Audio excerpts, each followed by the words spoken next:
ఏడాదిలో ఎన్నో సంక్షేమ కార్యక్రమాలు అభివృద్ధి కార్యక్రమాలు చేసి మన సత్తా చూపించే కార్యక్రమంలో ముందుకు పోతున్నాం.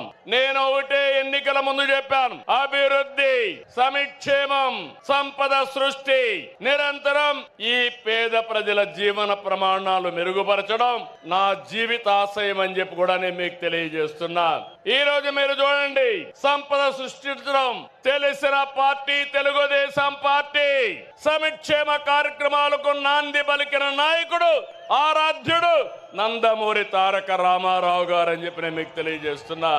అదే నేను ఆలోచిస్తున్నా.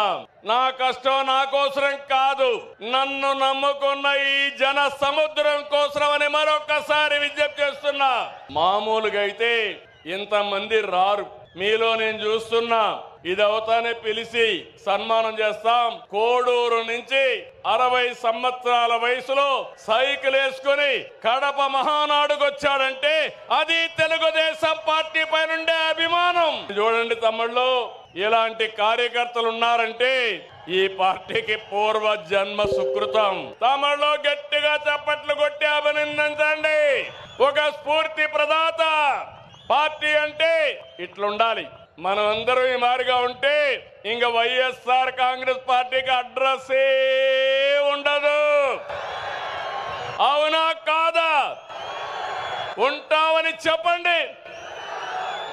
అలాంటి కార్యక్రమాలతో ఈ రోజు ముందుకు పోతున్నాం.